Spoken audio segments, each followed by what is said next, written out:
Nabi Yesaya.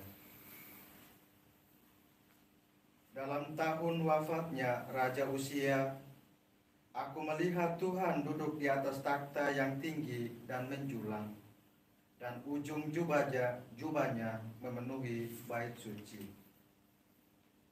Para serafim ada di sebelah atasnya, masing-masing mempunyai 6 sayap.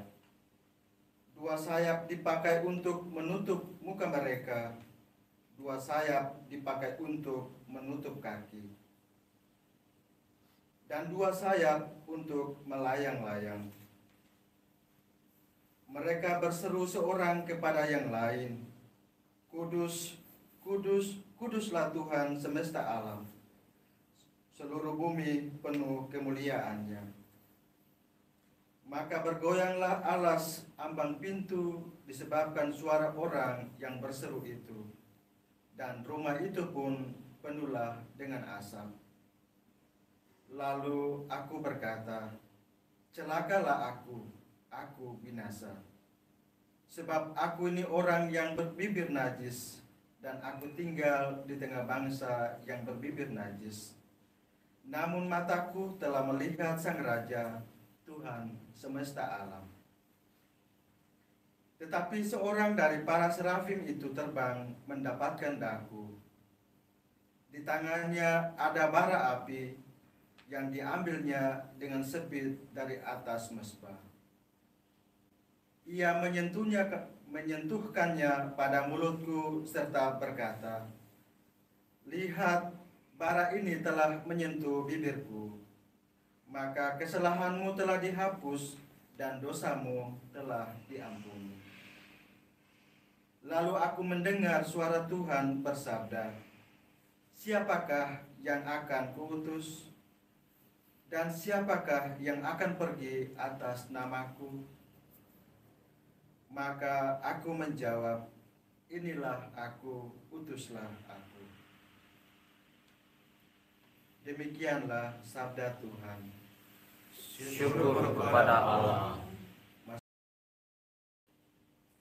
Tuhan bersamamu Dan bersama rohmu. Inilah Injil suci Yesus Kristus menurut Santo Matius. Dimuliakanlah Tuhan.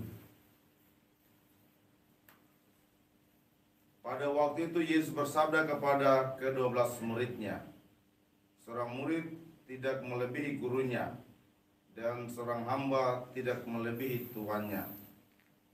Cukuplah bagi seorang murid jika ia menjadi sama seperti gurunya, dan bagi seorang hamba jika ia menjadi sama seperti tuannya. Jika tuan rumah disebut Beelzebul, apalagi seisi rumahnya. Jadi janganlah kalian takut kepada mereka yang memusuhimu, karena tiada sesuatu pun yang menutup yang takkan dibuka, dan tiada sesuatu pun yang tersembunyi yang takkan diketahui. Apa yang kukatakan kepadamu dalam gelap, katakanlah dalam terang. Dan apa yang dibisikkan ke telingamu, beritakanlah dari atas atap rumah. Dan janganlah kalian takut kepada mereka yang dapat membunuh tubuh, tetapi yang tidak berkuasa membunuh jiwa. Tetapi takutilah Dia yang berkuasa membinasakan baik jiwa maupun tubuh di dalam neraka. Bukankah burung pipit dijual seduit 2 ekor? Namun tak seekor pun akan jatuh tanpa kehendak Bapamu. Dan kalian, rambut kepalamu pun semuanya telah terhitung. Sebab itu, janganlah kalian takut, karena kalian lebih berharga daripada banyak burung pipit.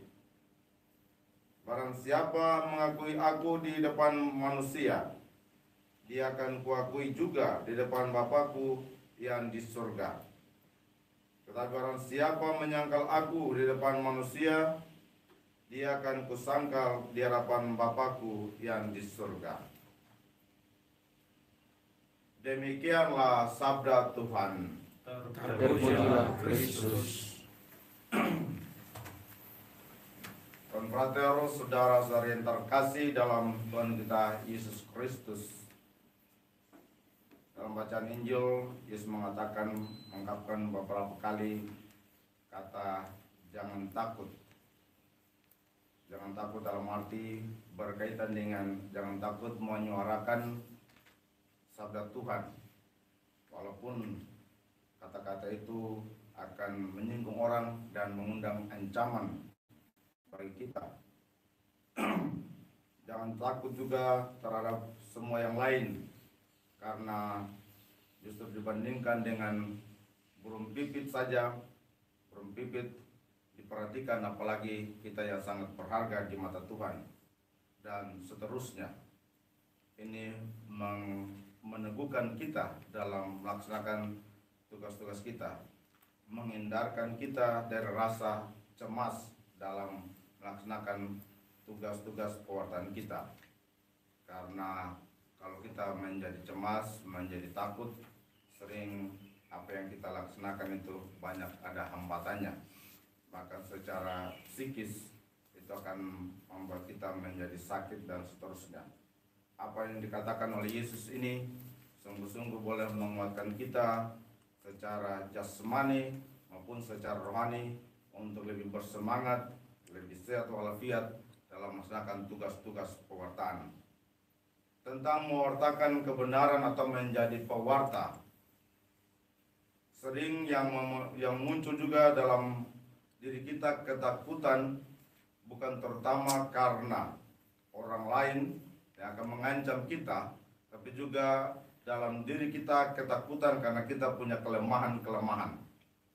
Kelemahan ada keterbatasan dalam keterampilan, tapi juga dalam kelemahan-kelemahan karena dosa dan kesalahan membuat mulut kita menjadi tertutup, tidak mau berbicara, takut saya juga ada kekurangan, kenapa saya harus menyuarakan kebenaran. Apa yang dialami oleh Nabi Yesaya dalam bacaan pertama tadi, ketika dia melihat penglihatan kekudusan Tuhan, dia merasa diri bahwa bernajis bibir bukan cuma dia sendiri, tetapi dia menyadari bangsanya juga mengalami hal itu. Ada keberdosaan dalam dirinya.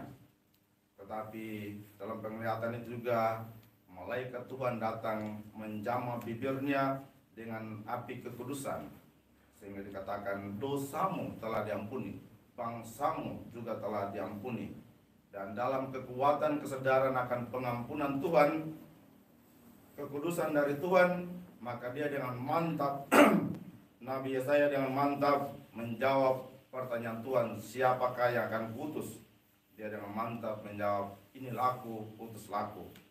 Semoga juga keberanian iman karena kesadaran bahwa ada pengampunan Tuhan, kekudusan dari Tuhan untuk kita setiap orang yang diutus Tuhan, membuat kita juga berani untuk menyuarakan kebenaran sabda Tuhan yang disampaikan kepada kita, walaupun dalam diri kita ada berbagai kelemahan.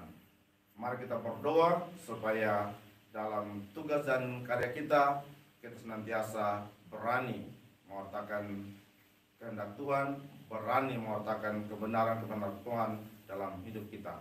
Semoga demikian. Amin.